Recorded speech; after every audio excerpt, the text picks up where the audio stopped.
आजचा विषय सुरू करायच्या आधी मला एक दोन माणसं भेटली, त्यांनी जे प्रश्न विचारले आहेत त्याचं उत्तर द्यायला पाहिजे. काय आहे, एक माझाच विद्यार्थी, त्याला एका ऑफिसामध्ये चांगली जागा मिळाली. ती व्यसन नाही, काही नाही, अभक्ष भक्षण नाही, दारू नाही, काही नाही, अशी माणसं. तर तो MA झाला, फिलॉसॉफीचा MA माझ्या हाताखाली शिकला. पुढे तो LLB झाला आणि त्याला एका इथल्या चांगल्या ऑफिसमध्ये नोकरी मिळाली. त्याचा प्रश्न असा आहे, तो येतो, आजही आलाय. तो काय म्हणाला की मी त्या ऑफिसामध्ये नको झालोय. तो अधिकारी आहे आणि ते आणखी जे लोक आहेत ते माझा द्वेष करतात, माझ्याशी सहकार्य करीत नाहीत, माझ्या कामात दोष काढतात. आणि माझ्या बापाने तर मला सांगितलंय की म्हणाले पांडुरंगाला हे आपण द्वेष करणं आवडत नाही, तर मी काय करू. तुम्हाला आश्चर्य वाटेल, 300 वर्षापूर्वी समर्थांनी एक 5-6 श्लोक लिहिले. ते म्हणाले पंडितामध्ये कलह आहे, बुवा लोकात फरक आहे, मठपतीमध्ये कलह आहे, बायकामध्ये कलह, राजामध्ये कलह, भावामध्ये. समर्थांच्या वेळेला म्हणजे श्रीमंतामध्ये कलह, संपत्ती माणसामध्ये, शिष्यामध्ये सुद्धा कलह असणार नाही का. कलह म्हणजे द्वेष, मत्सर नाही का. माझा मुद्दा काय आहे, आपल्याला अंतःकरण स्वच्छ पाहिजे ना, नाही का. स्वच्छ जर पाहिजे असेल तरच परमार्थ साधेल. जगात तुमचा द्वेष करणारी, तुमचा अहित चिंतणारी, तुम्हाला वाईट म्हणणारी माणसं असायचीच. किंबहुना महाराजांच्या भाषेत सांगायचं, असं जर कोणी नसला तर पगार देऊन ठेवायला पाहिजे त्याला. काय सांगू तुम्हाला, मला त्यांचं कौतुक असं वाटतं, उगीच मी नादी लागलो नाही. व्यवहारात परमार्थ, हाताबोट म्हणाले, हाताबोटावर खेळवीन परमार्थ. तुम्ही आहे त्या परिस्थितीत बदल नका करू. हे सगळं आतलं आहे ना, बाहेरचं नाहीच आहे. अहो साधी गोष्ट आहे, एक समजा 2 भिक्षुक लोक आहेत आणि एखाद्याचं जरा चांगलं चालायला लागले किंवा एखाद्याला चांगला यजमान मिळाला की तो दुसरा भिक्षुक त्याचा द्वेष करणं, अशी स्थिती आहे माणसाची. कसं साधायचं मला सांगा. तेव्हा त्याचा प्रॉब्लेम किती बरोबर आहे. मग याला उत्तर काय आहे, याला उत्तर असं आहे की मला त्याचा द्वेष करून त्याचं वाईट मला करताच येत नाही. समजा मी तुमचा द्वेष केला, तुमच्या प्रारब्धानं तुमचं चाललेलं आहे, तुमचं मी वाईट काय करणार, नाही का. हे आपण पाहतोच. हा, राजकारणात मी एक समजू शकतो की तुम्ही द्वेष करता, पण परमार्थामध्ये जिथे तो न केला असताना चालतं अशा ठिकाणी महाराजांचं एक वाक्य फार अप्रतिम आहे. म्हणाले दुसऱ्याचं द्वेष केला नाही तर पोटात वाद धरतो, असं काही आहे का म्हणाले. काय सांगतो, म्हणजे त्याच्याशिवाय राहिलं पाहिजे. आता द्वेष काय येतो बघा तुम्ही. हे सगळं मानसशास्त्रीय. द्वेष काय येतो तर मला जे मिळायला पाहिजे, मी लायक नसून ते त्याला मिळतंय आणि तो लायक नाहीये त्याला. तो लायक असून सुद्धा मिळालं तर वाईट वाटतं, मग लायक नसून मिळालं तर मग वाईट वाटणारच. बरं, नुसतं वाईट वाटू दे, व देशाच्या दृष्टीनं काय हे नालायक लोक वर येत आहेत, काय करावं असं जर वाटलं ना तर त्यात मी नाही. पण इथं कसं आहे, मला मिळत नाहीये आणि त्याला मिळत आहे. बरं का, पुष्कळ वेळेला अकारण द्वेष असतो. म्हणजे मला माहिती जे मिळायचं ते मिळालेलं आहे पण त्याला मिळू नये असं वाटतं. हे सगळं की नाही स्वार्थाचं लक्षण. याला सद्गुण देहबुद्धी असं म्हणतात. 2 डॉक्टर असले, एखाद्या चांगलं चालायला लागलं, 2 वकील असले, एखाद्या चांगलं चालायला लागलं, व्यापारी असले, याला फायदा झाला, आलं असते. बरं का, हे अतिशय सूक्ष्म आहे. आणि महाराजांचं वाक्य इतकं अप्रतिम आहे, काय शंकराचार्य वेदांत सांगतात, द्वेष हा आनंदाचा खून आहे असं बघा त्या चरित्रात आहे. म्हणजे तुम्हाला जो आनंद पाहिजे आहे त्याला निगेट करणारा, नाहीसं करणारा असेल तर द्वेष. बरं, जगात हे राहणारच. म्हणजे आजपर्यंत कोणीही त्याचा राहिला नाही. श्रीकृष्णाच्या चरित्रात काय द्वेष त्याचा करीत. शिशुपालाचं उदाहरण तुम्हाला माहिती आहे ना. अहो तोंडावरती द्वेष, काय अरे तुरे करायचं काय असेल, परमात्माला काय वाटलं असेल मला सांग. माझ्या म्हणण्याच आहे तू काय आपल्याला, मग याला काय करायला पाहिजे. तर पहिल्यांदा आपल्या मनावर सावधानता ठेवायला पाहिजे. सावधानता कशी की त्याला पाहिल्यावर किंवा तो जवळ आल्यावर माझ्या मनात जी वृत्ती उठणार ती आपण शक्यतो उठू देऊ, अगदी अवश्यच आहे. मग याला काय करावं, याला पतंजलीने सांगितलंय बरं का की प्रतिपक्ष भावना, द्वेषाचा विचार आला की उलटा विचार करावा, म्हणजे प्रेमाचा विचार करावा.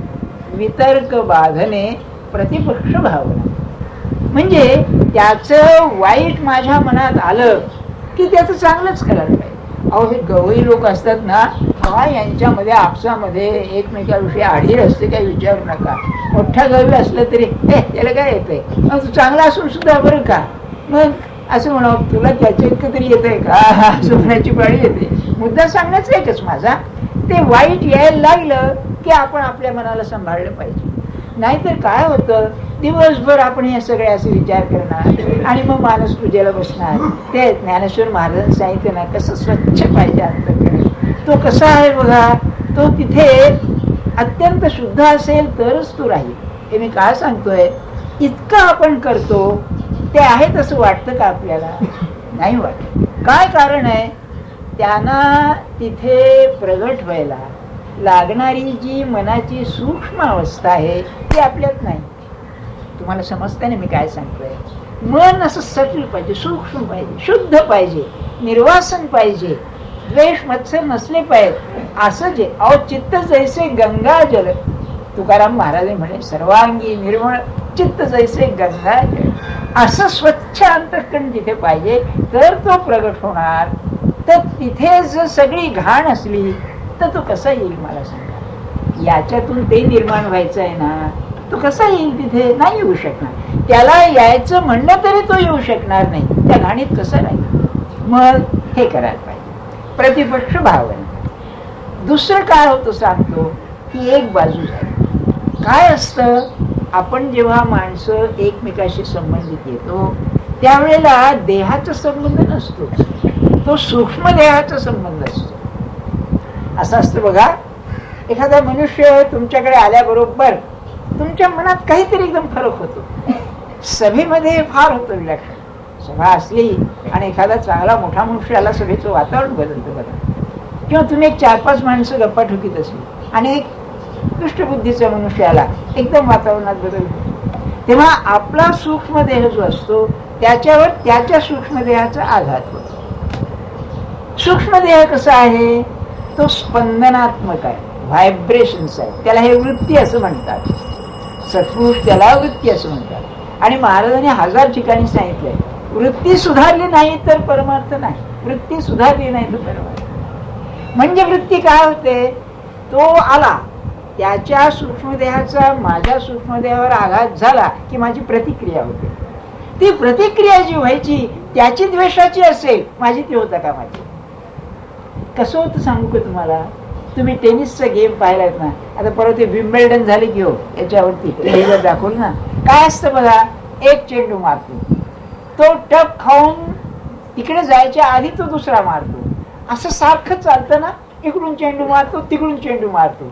तर होतं काय, मी तुमचा द्वेष केला की मी चेंडू मारतो, तुम्ही माझ्यासारखीच असतात, तुम्ही चेंडू मारता की पुन्हा माझ्याकडे यायचं, असं सारखा गेम चालतो. मग नाईलाज म्हणून सुटतो तेव्हा सुटतो, सोडित नाहीच कोणी, नाही का. बघा तुम्ही, असं होतं. मग आपण काय केलं पाहिजे, माझ्या अंगावर आला चेंडू, त्यांनी वाईट विचार फेकला माझ्यावर, मी सोडला.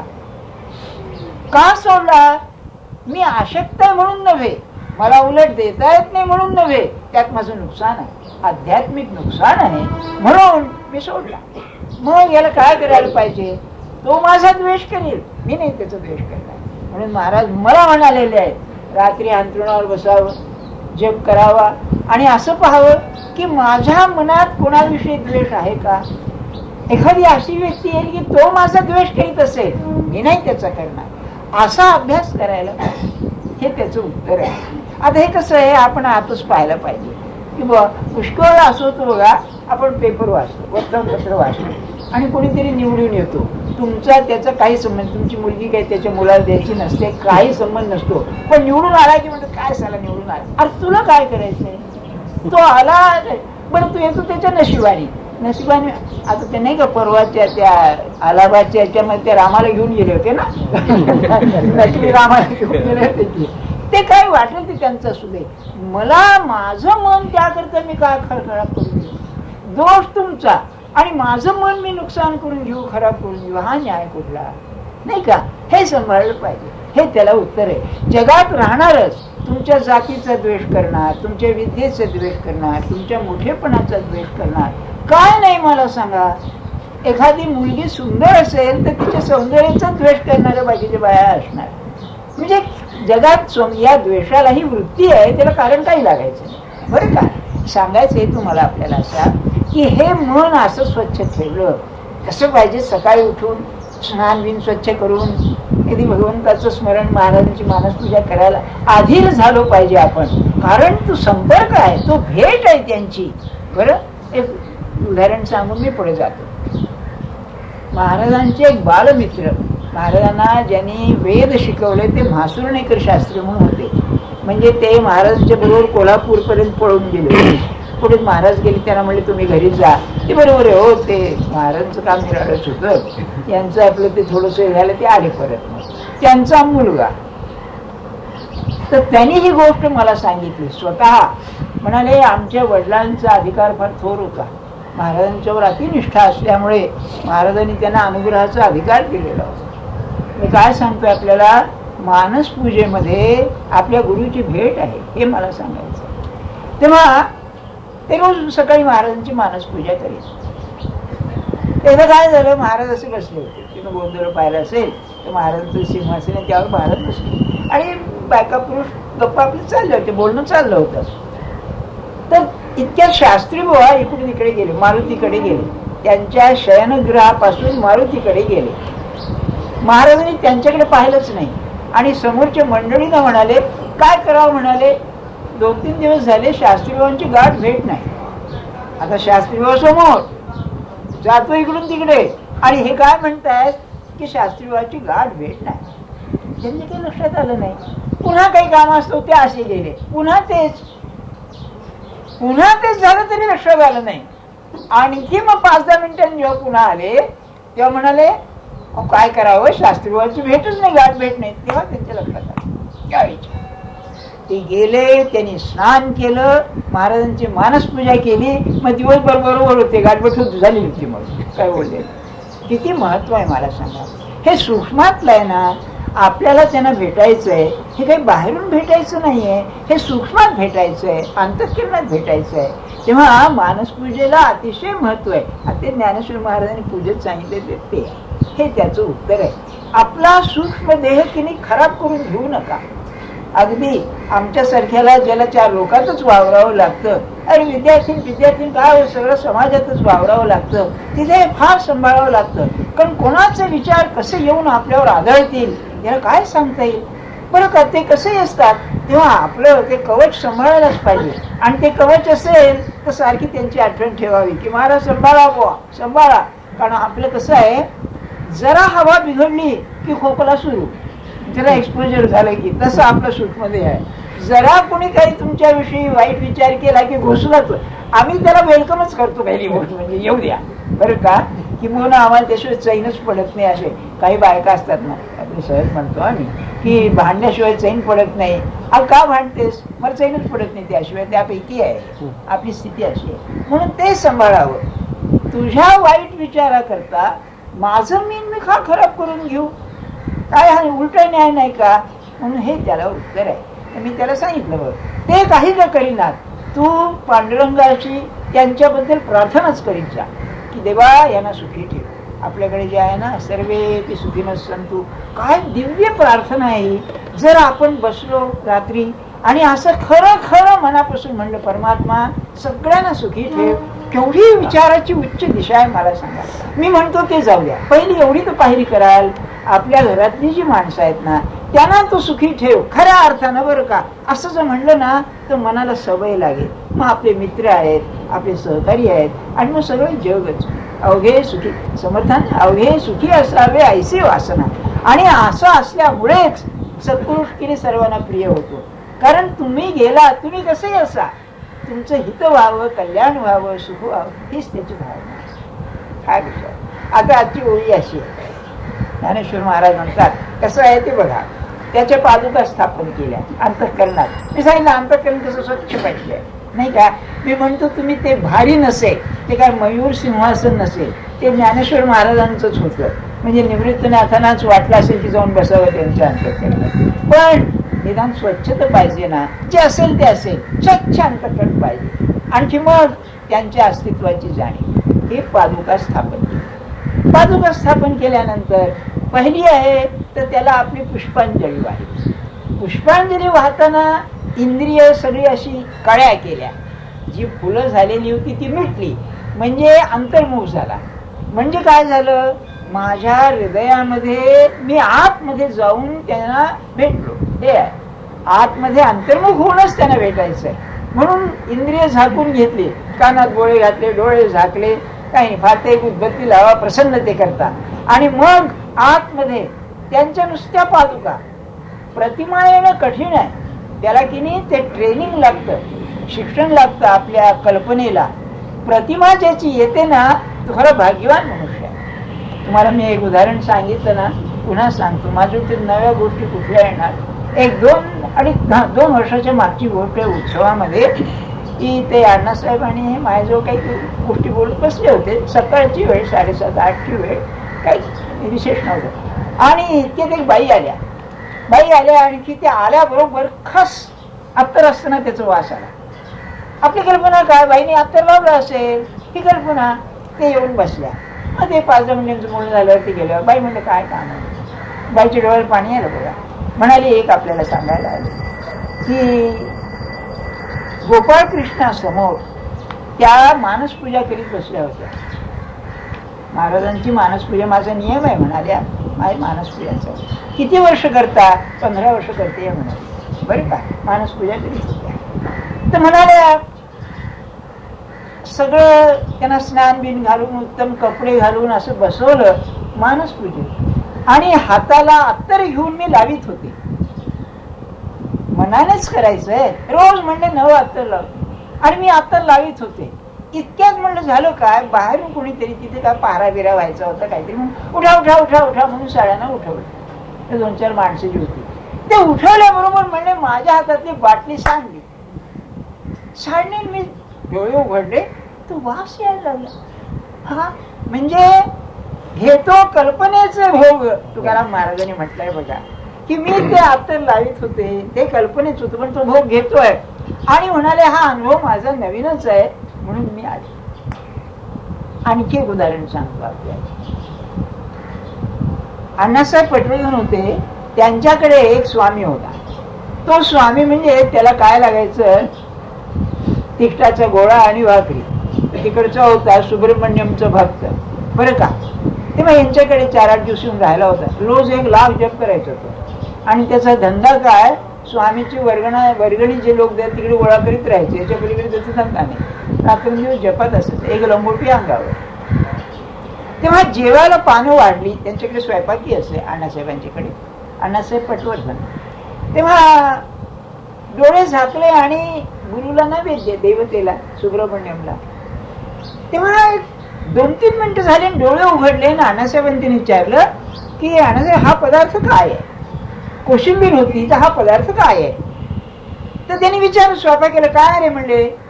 तर म्हणले ही कांद्याची कोशिंबीर आहे, त्याला पलांडू म्हणतात तेलुगीमध्ये, पलांडू. तेव्हा तो काय म्हणाला, तरीच म्हणाला स्वामी तोंड वाकडं करीत होता खाताना. तुम्हाला पण हे सगळं कादंबऱ्या वाटेल. अरे थोडं त्यात जायला पाहिजे ना. मला फार पुष्कळ वाईट वाटतं. आपण एवढं करतो, काय श्रम, काय वेळ, काय. अरे थोडं पदरात घ्यायला पाहिजे ना, थोडं तरी माझ्यात आलं पाहिजे ना, नाही का. नाही तर लग्नाच्या मांडवाकडून पुष्कळ गेलाय. लग्नाची समजा एक भटजी आहे, त्याचं लग्नच होत नाही, विधी मात्र बरोबर करतोय. तशी आपली अवस्था होऊ नये हो. भजनामध्ये म्हणायचं, भजन करायचं, अमकं करायचं, अमकं करायचं. पूजा ते आमच्यासारखे निरूपण करायची आणि पुन्हा आपलं कोरडं तर कोरडं. असं कसं? नाही, मला पाहिजे. अरे तू द्यायला तयार आहे, मागणारा भेटत नाही. खरोखर सांगतो तुम्हाला की जो तयार असतो ना त्याची फार इच्छा असते की जगाने घ्यावं, माझ्यापासून जगाने घ्यावं, पण घेणारा भेटत नाही म्हणून त्याला वाईट वाटतं. काल मी सांगितलं ना आपल्याला काय करावं. समर्थांचा एक अभंग आहे, त्यात ते म्हणाले की म्हणले मी लोकांना सांगायला गेलो म्हणजे आधी लक्ष देत नाहीत आणि जास्त सांगितलं तर त्यांना त्रास वाटतो म्हणाले. तर काय असेल परिस्थिती, त्या पुरुषाला काय वाटत असेल, एवढं मी कमावलेले देतोय, घेणार नाही. सांगायचा हेतू असा की त्याच्या अस्तित्वाची जाणीव पाहिजे आपल्याला. माझ्या मनात जे काही येते त्याला बाधता कामाचं नाही, बरं का. समजा तुम्ही कल्पना करा की तुमच्या घरी तुमचे गुरु आले आणि चुकून त्यांच्या अंगावर कडक पाणी किंवा ऊन पाणी घातलं, काय होईल त्यांना एकदम, नाही का. तसं माझ्या अंतःकरणात त्यांच्या पावलं आहेत, त्यांना ठेवलंय मी, आणि मी जर वाईट विचार केला त्यांचं अंग भाजायचं नाही का, काय होईल त्यांना सांगायचं. म्हणून पहिली गोष्ट ही. दुसरं काय म्हणाले, त्याचे इंद्रिय अंतर्मुख करूनच त्याला बघा, हे दुसरं. तिसरं काय सांगितलं की हे सगळं बरोबर आहे, तू केलंस हे योग्यच आहे, पण त्याबरोबर चंदन उगाळून त्यांना लावलं पाहिजे. हा कालचा विषय, चंदन उगाळून लावलं पाहिजे. ही चंदन म्हणजे काय, तर म्हणजे वासना आहे. तो वासना म्हणजे चंदन बनणं म्हणजे मला तूच पाहिजे. अहो भक्ताला सुद्धा वासना आहेच की. काय वासना आहे, मागतो म्हणजे काय वासनाच की नाही, वासनेशिवाय मागायचंच नाही.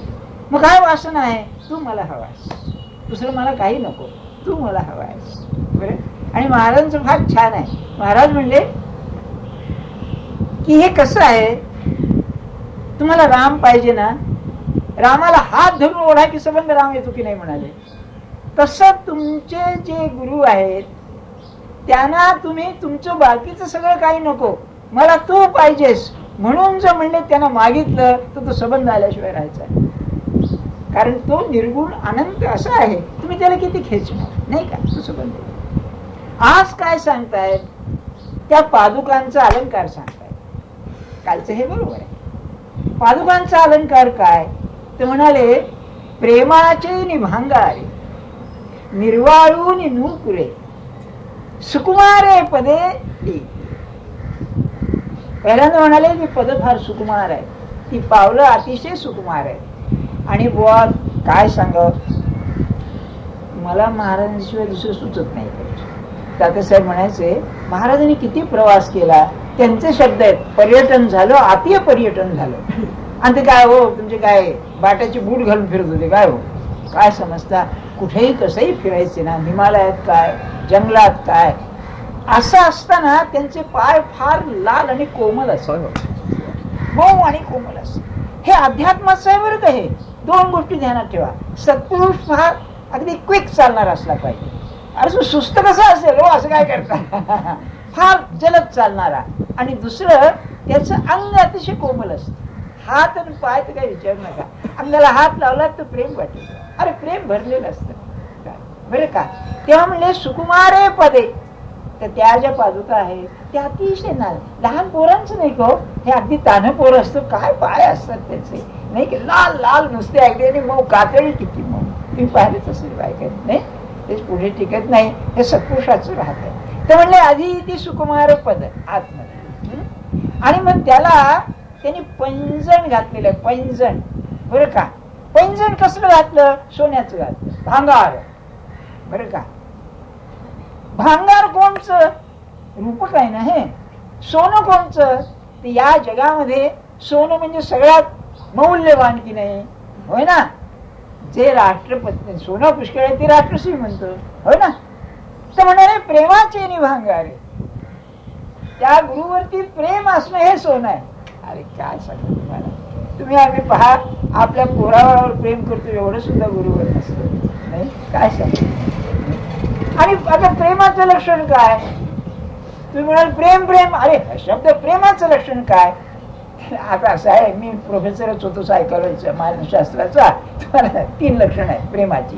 पहिलं लक्षण असेल तर नित्य सहवास असावा, हे वाट वियोग होऊ नये, हे प्रेमाचं पहिलं लक्षण आहे. मला तो हवा, कायमचा हवा. दुसरं असं त्याला जे होत आहे ते मला झालं पाहिजे. जसं मुलाला लागलं की आईच्या डोळ्यात पाणी येतं, तसं त्याला जे जे बाधेल ते मला झालं पाहिजे, म्हणजे असं तादात्म्य पाहिजे. आणि तिसरी गोष्ट 24 तास त्याचं स्मरण पाहिजे. ही 3 प्रेमाची लक्षणं आहेत बरं का. ज्या प्रेमामध्ये त्याचा विसर पडतो प्रियतमाचा, ते प्रेमच नव्हे. म्हणून खरं प्रेम जे आहे ते बाहेरचं नाही, ते आतलं आहे. महाराज असं सांगत की जेव्हा उद्धव आला यांच्याकडे, मी 5 मिनिटात आटपतो, मला वेळेचं भान जास्त आहे, भजनापेक्षा जास्त आहे मला वेळेचं भान. होय बरं की गोपींना उद्धव भेटायला आला आणि भगवंतांनी तरी काय खुबी केली, जा म्हणले त्याला ज्ञान सांग म्हणाले. काय व्हायचं हो, अहो सकाळी दुपारी केव्हाही विषय काढला बोलण्याचा, रुक्मिणी आणखी उद्धव, हे अतिशय निकट. उद्धव तर नात्यालाच होता, गोपीचा रेफरन्स यायचा, गोपीचा संदर्भ. रुक्मिणी म्हणाली हे काय यांच्या डोक्यात शिरलंय, श्रीकृष्ण मथुरेला परत गेले नाही. आपल्याला माहितीये का, एकदा सोडलं की सोडलं, पुन्हा गेले नाही. तेव्हा हे ज्ञान आहे सगळे. अहो रुक्मिणीचं बरोबर होतं, तिचं प्रेम म्हणजे संयोगाचं प्रेम होतं, गोपींचं प्रेम वियोगाचं प्रेम होतं. रामायणात असंच आहे बघा, लक्ष्मणाचं प्रेम हे संयोगाचं आहे, सहवासाचं आहे, भरताचं हे वियोगाचं आहे, याची किंमत जास्त आहे. म्हणून तुलसी रामायणामध्ये नायक कोण, राम का भरत, तुम्ही पाहाल भरतच वाटेल तुम्हाला, रामाचा तर प्रश्नच नाही. असो सांगायचा मुद्दा असा, तेव्हा महाराज म्हणाले की याला जा, त्याला ज्ञान सांग जरा म्हणाले, बरं का. नाही त्याला शिकवायचं होतं, मी का गोपींचे एवढं. तेव्हा गेल्यानंतर ते सगळे पिवळे कपडे, दिसायला पिवळा पितांबर, दिसायला कृष्णासारखा, तो आल्यावर सगळ्या गोपीनं वाटेल कृष्णच आला. सगळ्या जमल्या, तेव्हा म्हणाले की अरे हा कृष्ण नाही, मग हा कृष्ण दूत आहे. आलं, चला आदर सत्कार झाला, बोलणं चालणं सुरू झालं. ते म्हणाले तुम्ही काय शोक करता बरं का, कशाला शोक करता, परमात्मा आनंद आहे, बरं दृश्य ते अशाश्वत आहे, जाणारच आहे. तेव्हा म्हणाले उद्धवा, मग आम्ही काय करावं, तुम्ही ब्रह्माचं ध्यान करा. कशाने करायचं, मनाने करायचं.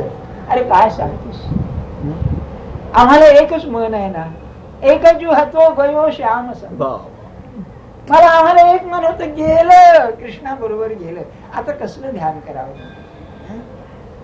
मग तुमची अवस्था काय, अरे तू पुष्कळ अशा श्रुताची गोष्टी सांग, पण आमच्या अंतःकरणात तो असा आहे, आम्ही बोलावला की आतून बाहेर येतो आणि आमच्याशी सहवास.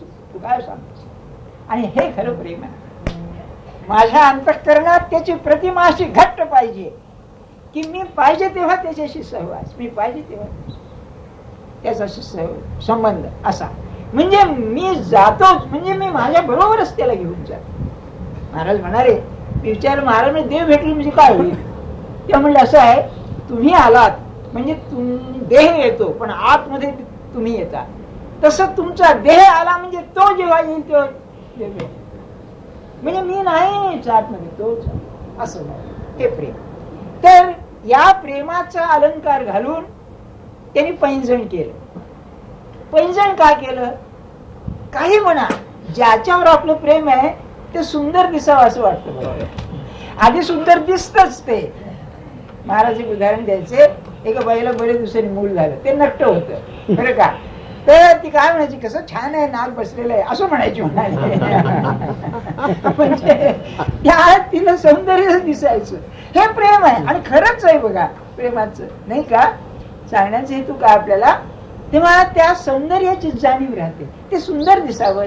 तुम्ही नाही का लहान पोरांना ते याला नेताना हळदी कुंकाला त्याला हे कपडे घाल, ते बोंबलत असतं झालं, त्याला काय आहे ते, पण त्याला तेच घालून नेतात तुम्ही, नाही का.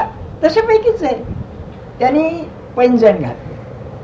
पैंजण हा स्त्रीचा अलंकार आहे, हे तुमच्या ध्यानात आलं का. हा स्त्रीचा अलंकार गुरुच्या पायात कसा,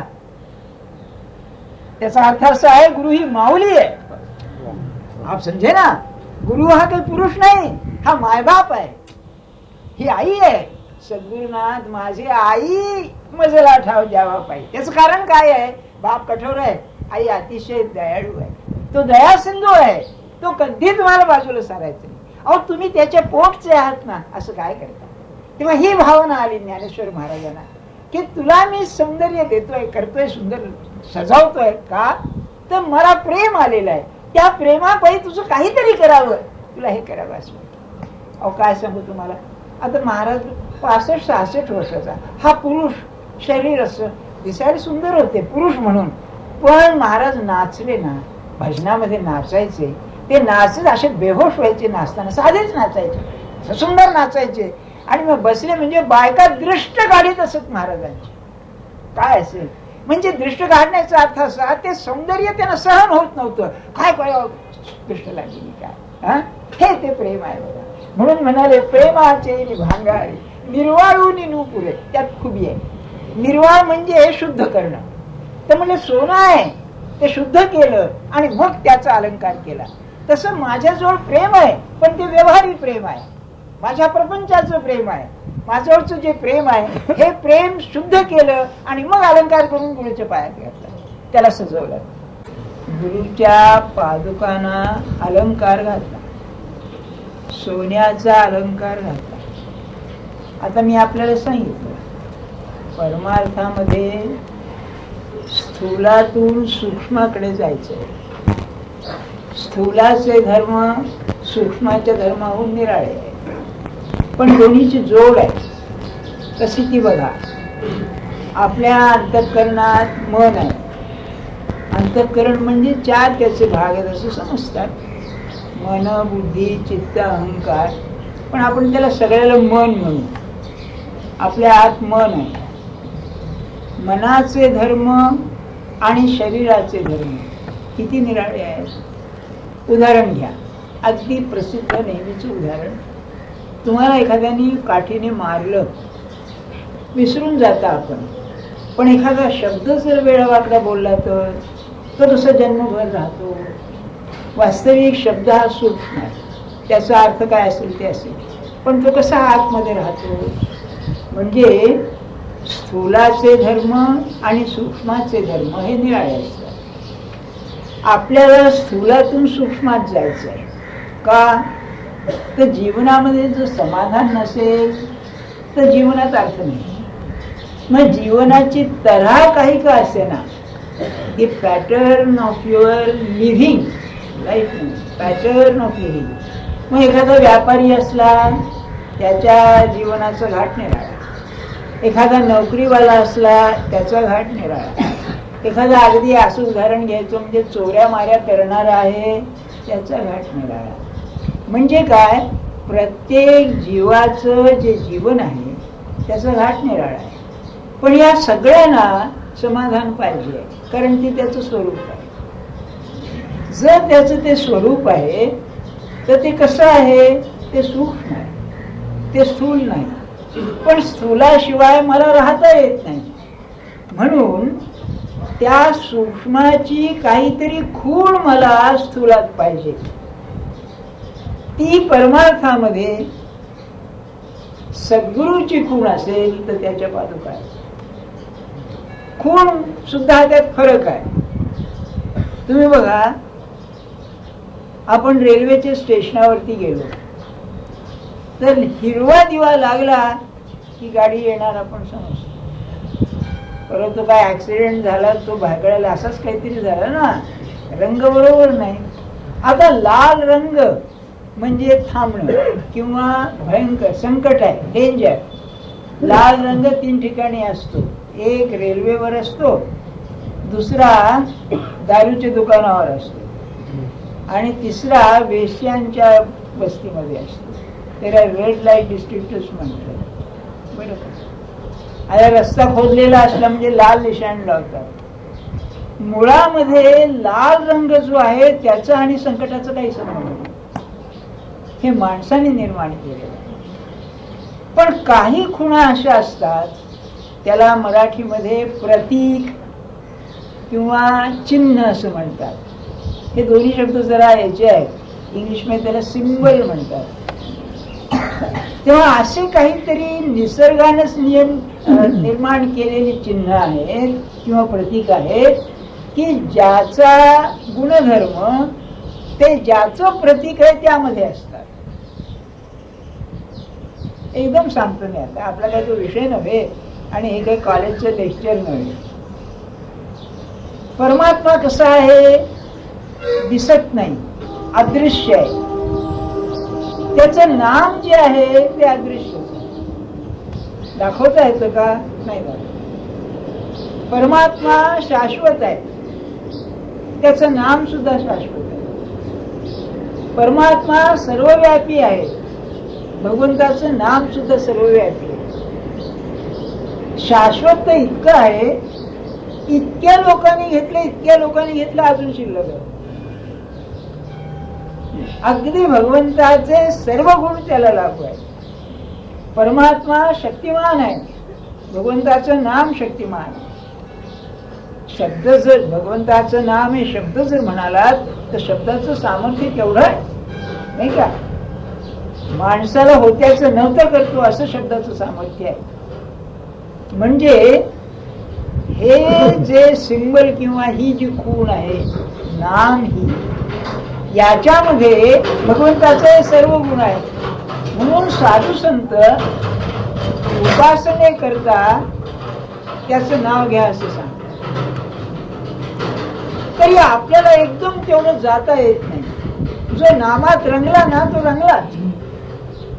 कबीराचं एक पद आहे, मन लागो मेरो यार फकीरी में. मला बा फकीरी मध्ये मला आवड उत्पन्न कर. का रे बुवा फकीरी का? उर्दू मध्ये 2 शब्द आहेत, फकीरी और अमीरी. अमीर म्हणजे श्रीमंत, भिक्षापती आणि लक्षापती.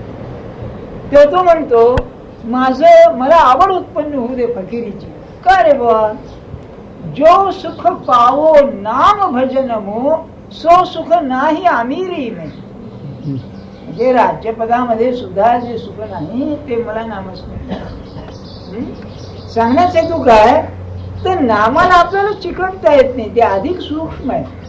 आपण किती वेळा मनात आणतो, प्रार्थना करतो की हे लागू देते, तर ते नाही. आपल्याला स्थूलाचं प्रेम आहे. म्हणून सत्पुरुषांनी काय केलं की त्याच्या खालची एक पायरी घेतली, ज्या पायरीमध्ये मन चिकटेल आणि पुन्हा तिकडे जाता येईल वर. त्या आहेत त्या पादुका. पादुका स्थूल आहेत आणि त्या पादुकांना जर आपण धरलं तर त्यातून भगवंताची प्रेम स्तुती आपल्या प्रीती निर्माण होते. ज्ञानेश्वर महाराजांनी त्यात काय खूबी केली की पादुका घेतल्या पण ते हृदयात स्थापल्या, त्याला नामासारखं सूक्ष्म रूप दिलं. ही त्यांची खूबी आहे. म्हणजे पादुका स्थूल खऱ्या पण मन स्थूलाला अडकलेलं आहे ना, तर तू त्या मनाला सांगताय तू त्याच हे कर. स्थूल आहे, तुला सोपं जाईल. नाम स्थिर होणं अतिशय कठीण आहे, पण त्यातल्या त्यात पादुका स्थिर होणं कमी कठीण. म्हणून पादुकांचं घेतलं. कसं सुरुवात केली मग? पादुका तो आहे नाही का? आपण आता पादुकांची पूजा करतो, त्यामध्ये ते आहे. एक उदाहरण घेतो मी आपलं. तर गोंदवल्यास महाराजांच्या पादुका आहेत, सज्जनगडावर समर्थांच्या पादुका आहेत. समर्थानं जाऊन 300 वर्ष झाली, पण आपण जाऊन कुठे गेलो होतो? समर्थांच्या दर्शनाला. अरे समर्थ गेले 300 वर्ष झाली, त्यांच्या कुठल्या दर्शनाला जातात? पादुकांच्या दर्शनाला. म्हणजे पादुकांचं दर्शन हे त्याचं दर्शन आहे असं. मग हृदयात धरलं तर त्याचं दर्शनच आहे ते. म्हणून म्हणाले हृदयात स्थापन करा, म्हणजे त्यांचं अस्तित्व हृदयात येईल. इथून सुरुवात झाली की त्यांच्या पादुका हृदयात धरा, म्हणजे त्यांचं अस्तित्व माना. याला आपल्याकडे एक अप्रतिम शब्द, याला भाव असं म्हणतात. भाव शब्दाचे अनेक अर्थ आहेत. काय आज भाव काय आहे अशा पैकी आहे नाही का? पण भाव म्हणजे प्रेम, तो आहे ही भावना. शंकराचार्यांनी त्याची व्याख्या जी केली आहे, भाव भवनम अस्तिता, तो आहे. आणि माझा जो अट्टहास आहे सारखा तुम्हाला, तो हा आहे की भाव पाहिजे. मी आरती करताना ते आहे, मी पूजा करताना ते आहे असं वाटलं पाहिजे. मला एक वाचलेला प्रसंग आठवतो की गेल्या पिढीमध्ये आमच्या लहानपणी विष्णुबुवा जोग, मामा दांडेकरांचे गुरु, हे फार प्रसिद्ध वारकरी होते आणि फार मोठं काम केलं त्यांनी, बरं का? आणि त्यांना शिष्यही असे भेटले की गुरुपेक्षा सवाई, त्यांनी फार मोठं काम केलं. तेव्हा त्या काळचे एक अतिशय प्रसिद्ध प्रवचनकार पांगारकर, अगदी अतिशय गोड वाणी आणि खरंच छान सांगणारे, ते बुवाला काय म्हणाले की बुवा मला एक ज्ञानेश्वर महाराजांची पूजा करायची. बरं म्हणाले, या तुम्ही आळंदीला. तेव्हा जो बुवा तिथे गेले मुद्दाम, ते पुण्याला असेल, आणि पांगारकर आले. पूजेचा दिवस ठरला, सगळं साहित्य षोडशोपचार पूजेचं झालं आणि दुधाचा अभिषेक पादुकांना घालायचा ज्ञानेश्वर महाराजांच्या. दूध घातलं. तेव्हा गुरुजी काय म्हणाले, चोळा म्हणाले. आपण कसं पाण्याने अंग चोळतो ना, तसं तुम्ही चोळा. तेव्हा ते चोळायला लागले, दूध घातलेलं चोळायला लागले. तेव्हा त्यांच्या हातात सोन्याच्या सल्ले होते, म्हणजे अंगठ्या, सोन्याचे सल्ले होते. ते त्या पादुकांना घासायला लागले. सहज आता हे घाल, तर यांच्या डोळ्याला पाणी आलं बुवांच्या. अरे म्हणाले, त्यांना नको ही भावना देखो, काय भावना असते. म्हणजे जसं आपलं लहान पोर असावं आणि त्याला डाक्टरने शेकायला सांगितले काय झालं म्हणून, आणि जरा चटका पोर कसं होतं, तसं जो भक्त आहे ना, त्याला त्या पादुकांना सुद्धा जर कमी जास्त झालं तर सहन नाही वाटत. आणखी एक उदाहरण सांगतो. भाव म्हणजे काय असतं हे समजून घ्या. नाहीतर आपण डोंगरावर पाणी घालतो, पुसतो, लक्षभक्तीकडेच असतं, चाललंय आपल्याला. अण्णासाहेब पटवर्धन होते ना, त्यांचे गुरु नरसिंह सरस्वती. आळंदीला आपल्याला माहिती असेल, ज्ञानेश्वर महाराजांच्या समाज जवळच आहे त्यांची समाधी. किंबहुना तुम्हाला सांगून ठेवतो, ज्ञानेश्वर महाराज जसे त्यांनी समाधी घेतल्यानंतर 300 वर्ष अज्ञात होते, नाथाने त्यांचं पुनरुज्जीवन केलं. कारण नाथांचे जे गुरु जनार्दन स्वामी ते रोज अमृतानुभव वाचित असत. त्यामुळे नाथांना ते ज्ञानेश्वर महाराजांचं प्रेम लागलं आणि त्यांनी त्यांचं ते आपल्याला माहिती ज्ञानेश्वरीचं संशोधन केलं, ते समाधीचं. तसं पुढे पेशवाईच्या काळामध्ये सुद्धा आळंदीचं महत्वच गेलं होतं. तुम्हाला अगदी ग्राम्य भाषेत सांगतो, गाढवं हागत असत समाधीसमोर, इतकी परिस्थिती होती ज्ञानेश्वर महाराजांच्या समाधीची. त्याचं पुनरुज्जीवन केलं असेल तर या स्वामींनी केलं. हे संन्यासी मूळचे, संस्कृतशिवाय बोलत नसत आणि महायोगी ते. आणि महाराज काही काळ याच्यामध्ये हिमालयामध्ये एके ठिकाणी होते, बरं. आणि महाराजांनी आनंद सागरांना योग शिकण्याकरता 6 महिने त्यांच्याकडे पाठवलं होतं, बरं, आळंदीला. आणि ती गंमत अशी, महाराजांनी आपली छाटी दिली आणि जा म्हणाले आळंदीला. कोण काय कुठलं काय पत्ता नाही. ते गेले, ये म्हणाले, काय दिलाय आण. ती छाटी ठेवून घेतली आणि 6 महिने त्याला ठेवून ती छाटी देऊन परत पाठवली. हे सत्पुरुषांचं म्हणजे त्याला दैवाईक असतं काहीतरी, आपल्याला कळायचं नाही त्यांचं काय असतं, सांगण्यात येतो काय आपल्याला. तेव्हा ते संन्यासी, आणि सांगितलं आपल्याला संस्कृतात बोलायचे. ते एकदा अक्कलकोटच्या स्वामींच्या दर्शनाला गेले. त्या काळचे अक्कलकोटचे स्वामी म्हणजे महापुरुषच होते. महाराज ज्यांना गुरुपद द्यायला गेले त्या पुरुषाची योग्यता काय असेल. तेव्हा हे आल्याबरोबर स्वामी जरा ते विलक्षणच काम होतं. जरा बसल्याबरोबर रंडी को छोड दे. सगळे लोक म्हणाले, हा साधू पुरुष संन्यासी आणि याला रंडी को छोड देऊ म्हणतात, ते आहे काय. तर संस्कृत बोलणं बंद करा. जगाला जो उपयोग व्हायचा असेल तर तुम्ही ही भाषा बोलून तुमचं ऐकतोय कोण. आणि अण्णासाहेब म्हणत, मग ते ज्ञानेश्वरी सांगत असत, तेव्हा ते मग गंमत म्हणून थोडस संस्कृतात बोलत, बाकी मराठी सांगत. ज्ञानेश्वर महाराजांनी वृद्ध पतिव्रते आले वार्धक्य जैसे. महाराज म्हणाले, अहो कसं कळायचं आपल्याला की तिचं आधी नवऱ्यावरती अतिशय प्रेम, आणि त्या प्रेमाला जी परिपक्व अवस्था येते वृद्धपणी, ती आणखीच सौंदर्यपूर्ण असते. म्हणून पतिव्रते आले वार्धक्य जैसे हे सांगतायत. सद्गुरू बोलतो कसा त्याच्याबद्दल आहे, त्याची वाणी कशी असते त्याबद्दल. तेव्हा सांगण्याचा हेतू काय की ती सौभाग्यवती आहे माऊली या म्हणण्याचा हेतू असा, अतिशय पवित्र, आईतही पवित्र, अतिशय सुंदर, अतिशय भाग्यवान आणि अतिशय प्रेमळ आहे. इथपर्यंत आपण काय लागलो. आता आज पुढे सांगतायत पूजा चाललेली आहे. तेव्हा म्हणाले त्या चरणावर ही पूजा झाल्यानंतर एक अष्टदल कमल वाहिलेला आहे. बरं का, ती ओवी अशी आहे, आनंदामोद बहळ सात्विकाचे मुकुल उमलले कमल ठेवू वरी.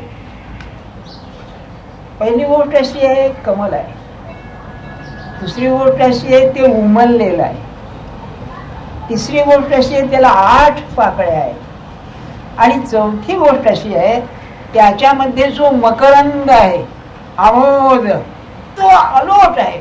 बहळ म्हणजे पुष्कळ, कानडी शब्द आहे बहळ, हा पुष्कळ आहे.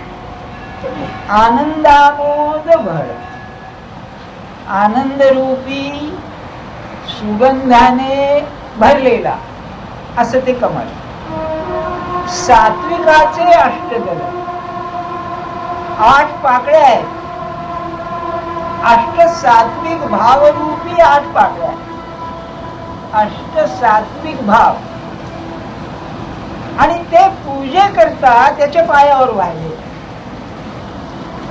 याचा अर्थ काय, याचं सिग्निफिकन्स काय आहे. पहिल्यांदा कमलाचं सांगतो.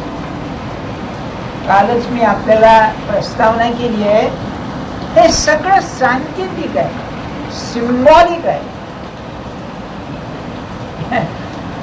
एक मनुष्य तिराळा होता, तो इंटरव्ह्यूला गेला, सगळं योग्य होतं बरं का, पण त्या इंटरव्ह्यू मध्ये खरी झालेली गोष्ट, एक संस्कृत शिकलेला मनुष्य होता, तर तो सारखा मागे पुढे करू लागला, याला घ्यावं की न घ्यावं, घ्यावं की न घ्यावं. अरे काय बुवा, याचे बाकी सगळे आहेत ना. तो म्हणला संस्कृतामध्ये एक सुभाषित आहे, क्वचित काणा भवेत साधू. अरे म्हणजे काणा मनुष्य क्वचित साधू असतो, हा चांगला आहे की नाही कोणास ठेव. बरं का, हा संकेतच आहे. अरे काही तिराळा झाला पण काहीतरी वागडा बुद्धीच असेल का, नाही. माझ्या म्हणण्याचं हेतू काय, सगळं जीवन असं संकेताने चालतं, हे काल मी आपल्याला सुचवलं. हा सुद्धा संकेत आहे. कमल हा संकेत इतका विलक्षण आहे, विशेषतः भारतीय संस्कृतीमध्ये, की ते आनंद कुमार स्वामी म्हणून होते, डॉक्टर आनंद कुमार स्वामी, हे भारतीय सौंदर्य शास्त्रावरती अधिकारी समजले गेले, वारले ते आता. तेव्हा त्यांची जी पुस्तकं आहेत त्याच्यामध्ये कमलाचं पुष्कळ वर्णन आहे. त्यांना असा प्रश्न विचारला की भारतीय संकल्पनामध्ये काय काढलं असताना भारतीय संस्कृतीचा प्राण जाईल. त्यांनी सांगितलं कमल काढून टाका भारतीय संस्कृतीचा. ब्रह्मदेव कमलामध्ये बसलेला आहे, विष्णूच्या हातामध्ये कमल आहे, लक्ष्मी कमलात उत्पन्न झालेली आहे, कमळजा म्हणतात ना तिला. एक आपल्या कवीने विरोध केला आहे, लक्ष्मी ही विष्णूची बायको, त्याच्या हातात कमळ कशाला. सासरचा संबंध आहे बाबा, जरा शांत राहू दे म्हणून म्हणाले येत आहे, कारण ती कमळातून उत्पन्न झाली आहे ना, त्यामुळे असू दे आपल्या कवीने कल्पना. ताजमहाल वर डोंगर कमल उघड डमल, बुद्धाच्या किती मूर्ती कमलात बसलेल्या आहेत. एक आपली गोष्ट आहे की एक कवयित्री होती, तरुण कवयित्री संस्कृत, तिने कालिदासाची परीक्षा घ्यायचं ठरवलं. तेव्हा ती समस्या घालतात ना, तशी कालिदासाला तिने समस्या घातली. कमले कमलोत्पत्ती श्रूयते न तु दृश्यते. कवी कल्पना म्हणाली की कमळामध्ये कमळ उत्पन्न झालं किंवा कमळामध्ये कमल आहे, कमले कमलोत्पत्ती. हे आम्ही ऐकतो पण कधी दृष्टीस आलं नाही कधी. ही समस्या घातली कालिदासाला. अगं असं काय म्हणते बाई, तुझ्याच बाबतीत सांगतो. बाले तव मुखांभोजे दृष्टमिंदीवरद्वयम्. अगं तुझं मुखकमल आहे ना, त्या मुखकमलामध्ये 2 नयनाची कमल मी पाहतोय म्हणाले. कमले कमलोत्पत्ती. कमल म्हणजे फार सुंदर आहे. कमलात काय आहे? सौंदर्य आहे, नाजूकपणा आहे, सुगंध आहे आणि पवित्रपणा आहे. अतिशय प्रेम आहे. ज्ञानेश्वर महाराजांची 2-3 दृष्टांत सांगतो आपल्याला. असा आहे नाजूकपणा बरं का. कमल कोशी भ्रमर पाय ठेवी ती हळुवार का कुचंबैल केशरी या शंका. कमल आहे तो रससेवन करण्याकरता भ्रमर त्याच्यावरती चढतो, पाय ठेवतो, पण तो इतक्या नाजूकपणे पाय ठेवतो काय कुचंबेल या शंका. त्याला कुठे धक्का लागेल की काय. कमलाचं प्रेम बरं का. ऋग्वेदामध्ये 2 कमल सांगितलेली आहे. एक पुंडरीक आणि दुसरं पुष्कर. पुंडरीक हे श्वेत कमल आहे आणि पुष्कर हे नील कमल आहे. पुंडरीक हे सूर्याचं हे आहे आणि हे ज्ञानाचं प्रतीक आहे नीलकमल. कारण जेव्हा योगी किंवा भक्त प्रेमाने मस्त होतो किंवा ध्यानात मग्न होतो त्यावेळेला त्याचा प्राण भ्रूमध्यामध्ये येतो आणि तिथे नीलबिंदू दर्शन आहे. ज्ञानेश्वर महाराजांचा एक अभंग आहे. काय करू, मला गुरु निळा दिसायला लागलाय, प्रकाश निळा दिसायला लागलाय, माणसं निळा दिसायला लागलीत, माझं अंग निळं झालं, सगळीकडे निळ निळ निळ आहे तरी काय. निवृत्तीराया मला याचा अर्थ सांगा. नीलबिंदू दर्शन असं त्याला बरं का. ते पुष्कर. ज्ञानेश्वर महाराजांनी त्याचं म्हटलेलं आहे चंद्रभर. चंद्र आकाशात उगवतो. कमलिनी 2 प्रकारचे आहेत. एक पद्मपुराण नावाचं पुराणच आहे हो, आणि सूर्यकमल. चंद्र उगवला की उगवली, आपलं विकासली. चंद्र अस्त झाला की बंद झाली. तिला कमलिनी म्हणतात. ते कमल नाही, हे कमलिनी आहे, स्त्रीत्वाचं आहे. तर ज्ञानेश्वर महाराज म्हणाले काय प्रेम सांगावं. आपुला ठावो न सांडिता. आपली जागा सोडित नाही. चंद्र कुठे, अवही पृथ्वीवर. आपुला ठावो न सांडिता आलिंगीजे चंद्रू प्रगटता. याला स्थानांतर आलिंगन असं म्हणतात साहित्यामध्ये बरं का. म्हणजे ही इथे आणि ती आलिंगन देते चंद्राला आकाशामध्ये. हा अनुराग भोगिता कमलिनी जाणे, कुमुदिनी जाणे, आमच्या कुमुदिनी जाणे. हा हे जे प्रेम आहे हे प्रेम. आणि महाराज नेहमी म्हणायचे, महाराजांच्या कानावर ही दृष्टांत घातल्यावरती अगदी बरोबर आहे म्हणाले. सगुणोपासनेमध्ये भक्त कुठेही जाऊ दे त्याचं प्रेम असं असतं आपल्या देवतेवर. काय भक्ताला सुचत बघा. अरे पंढरीचा पांडुरंग एक दूर असला, ज्याचं प्रेम आहे तू इथे बसून त्याला आलिंगन दे. आणि आपण ते शिकायला पाहिजे. जगात कुठेही फिरू आपल्या गुरुला आपलं आलिंगन झालं पाहिजे. असं नाही. आणखी एक ज्ञानेश्वर महाराजांनी कल्पना रचलेली आहे कमलाची. ज्ञानेश्वरीचा विषय आला म्हणजे आपलं जरा भान सुटतं शिकते, बरोबर नाही आहे. एक कल्पना अशी आहे, अहो भगवंताने कमल कशाला हातात घेतलंय. भगवंताच्या त्या 4 गोष्टी आहेत ना, शंख चक्र गदा आणि पद्म, होय ना. या सुद्धा सांकेतिक आहेत. शंख कसला, शंख ध्वनी आपण म्हणतो ना. तर मूळ ओंकार जो आहे आदिबीज, ज्ञानेश्वर महाराज त्याला म्हटलेला आहे. तो जो मूळ आदिबीज अनाहत आहे त्याचं तो प्रतीक शंख आहे.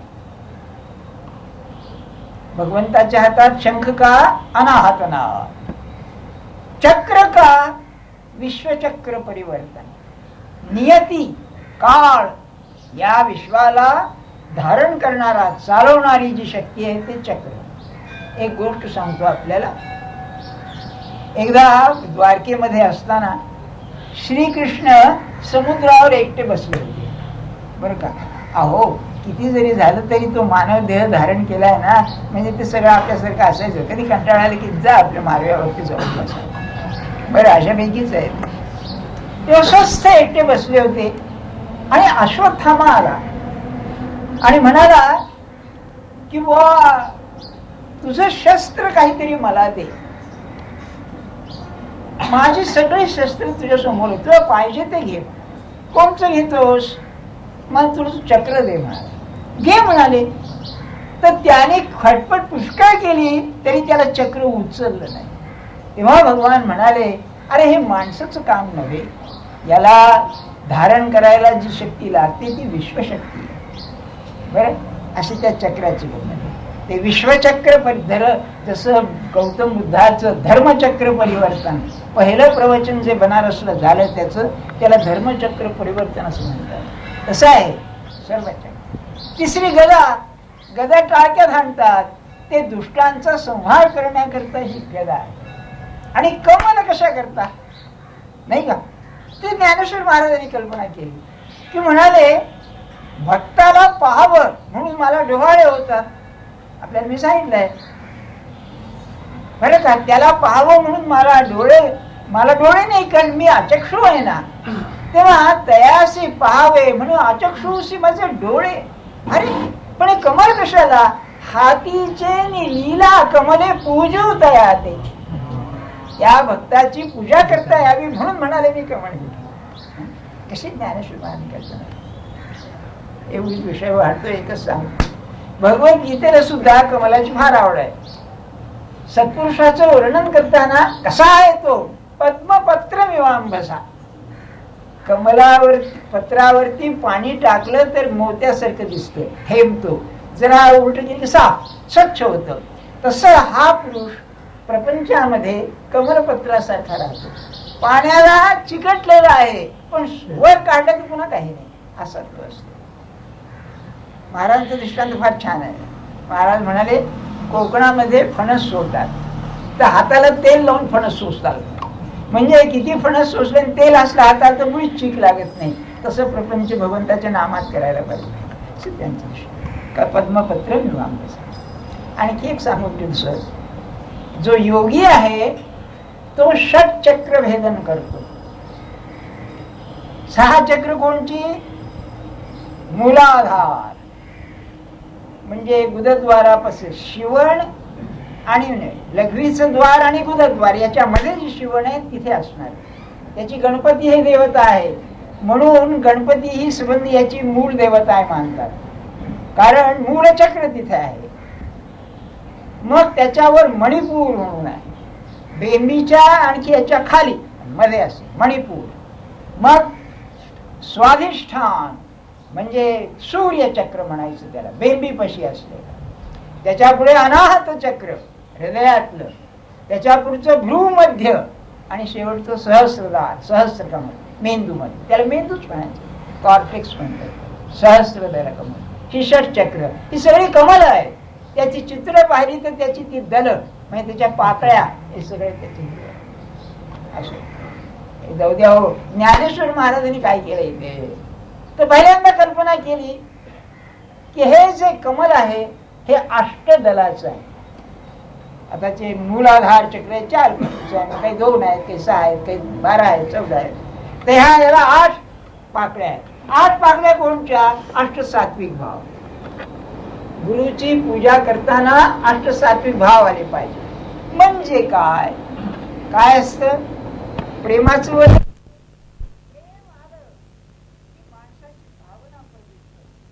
आणि भावना प्रदीप्त झाली की शरीरावर आणि देहावरचे त्याचे परिणाम होतात. त्याला यांनी अष्टसात्विक भाव असे या साहित्यकारांनी म्हटलेलं आहे. त्यातले मुख्य सांगतो आपल्याला. शरीर कंप पावणं हा एक आहे. भीतीने सुद्धा कंप पावतो आणि भीती ही भावनाच आहे. तुम्हाला नको असलं तरी हातपाय कापायला लागतील. भीतीचा आवेग आला ना शरीर कंप पावतं माणसाचं, बरोबर नाही?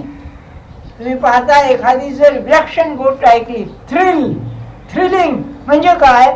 शरीराला कंप येतो, कंप, अंगावरती रोमांच येणं, काटा उभा राहतो अंगावर म्हणतात रोमांच. तिसरं अश्रुपात होणं, डोळ्याला पाणी येणं, हे सगळे भावनेचे प्रतिक्रियात्मक वेळ आहे. काही दुसरं नवीन त्यात काय नाही. तिसरं बोलणं चालत नाही. अहो व्याख्यानाला तुम्ही उभा राहिला, सगळं इथे आहे डोक्यात, पण जिभेचा आणि डोक्याचा संबंध सुटल्यामुळे काहीच येत नाही. त्यावेळेला काय होतं की माणसाचा स्वर कापायला लागतो, त्याला स्वरभंग असं म्हणतात. अतिशय भावना आली की फिक्का पडतो मनुष्य, पेल, त्याला वैवर्ण्य असं म्हणतात. नंतर जोराची भावना आली की मनुष्य थांबतोच, काय करावं कळत नाही त्याला. महाराजांची आणि आनंद सागरांची शेवटची भेट झाली ना, ती त्यात वर्णन आहे बघा आपण, की ते आले, समोर आले, महाराज दारात उभे, आणि त्यांना महाराजांना त्यांनी पाहिल्यावर त्यांना हलवच ना, हलवेच ना, आणि मग महाराज पुढे गेले त्यांना पोटाशी धरले. हे गीतेमध्ये नाही का, वेपतुश्च शरीरे मे रोमहर्षश्च जायते गांडीवं संसते असतात त्वच्चैव परिदह्यते. हे सगळे भावना प्रवृत्ती झाल्याचं वर्णन आहे. म्हणजे ज्याला आपण, ते भाव आहेत, सात्विक नव्हे एवढंच, पण ते भावच आहे. झोप नाहीशी होते, भूक कमी होते. मीराबाईच्या वर्णनामध्ये अशी एक तिने गंमत केली आहे की म्हणाली, मी वडिलांच्याकडे गेले, म्हणजे माहेरी गेले, तर बाबांना वाटलं, बाबूजी असंच म्हणले ते, किंवा हिला बरं नाही, एक वैद्य आणून बघू तरी म्हणाले. पण एक वैद्याला बोलावं, तिने तिची नाडी पाहिली, आता त्या काळच्या पद्धतीप्रमाणे नाडी पाहिली. नाडी पाहिली तिने वर्णन केलंय की माझ्या बांगड्या कोपरापर्यंत जात होत्या, शरीरातलं मांसच कमी झालेलं होतं, भूक नाही, झोप नाही असं. तर त्याला कळलंच नाही, म्हणाले मला काय झालंय ते.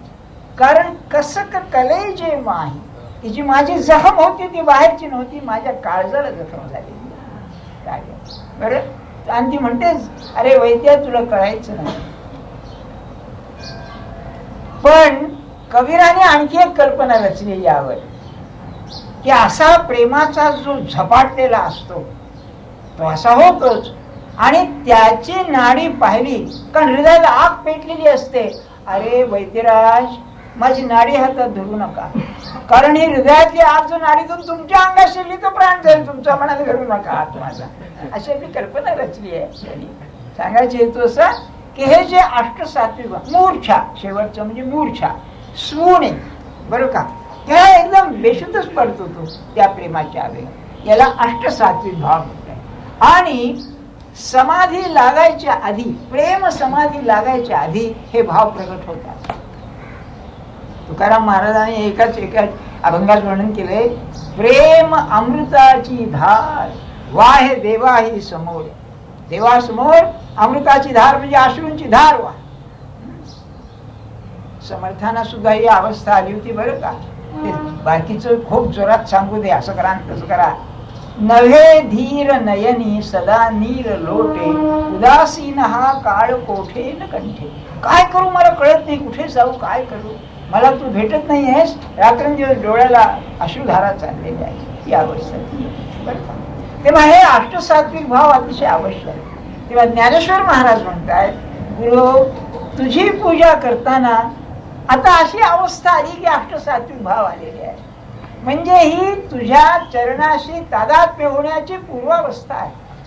बरं, मग ते कमल कसं आहे, 8 पाकळ्याचं उमललेलं आहे. हे विशेष, उमलले वाहू, ते बंद नाहीये, तुझ्या पादुकांच्या स्पर्शाने कमल उमललेलं आहे. आणि हे कमल आता तुझ्या चरणावरती मी पाहतो. कसं आहे, आनंदामोद बहुळ, याचा सुगंध काय आहे, आनंद आहे. हा आनंद आणि भगवंताच्या दर्शनाचा आनंद, यात फरक आहे. तो कसा आहे, तो उद्याच्या ओवीमध्ये आहे की तिथे आनंद भोगणारा उरतच नाही. आनंद भोगणारा उरत नाही का, तर मीपणाने गेला तो परतच आला, मीपणाने जाऊ शकत नाही. पण हा आनंद जो आहे, हा आनंद इंद्रियांचा तर नाही, पण भगवंताचा नाही.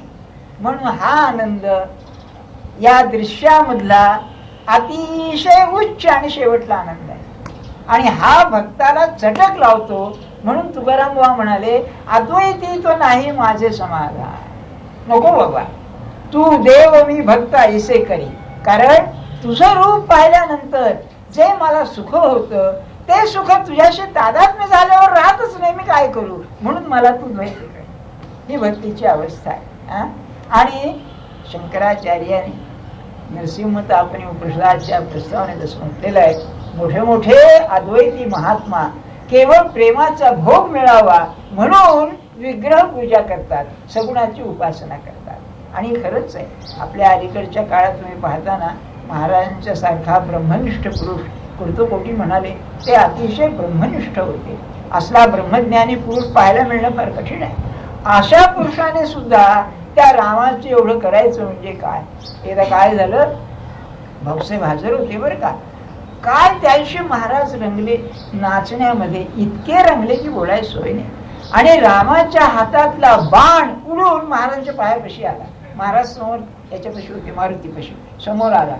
आल्यानंतर महाराज जरा हसले, म्हणजे कौतुकानं हसले. अहो त्यांना त्या मूर्तीचं एक बालरूप सुद्धा असतं. हसले आणि म्हणाले, उद्या याला दुधाचा अभिषेक करा आणि आता बाण हातात देऊ नका म्हणाले.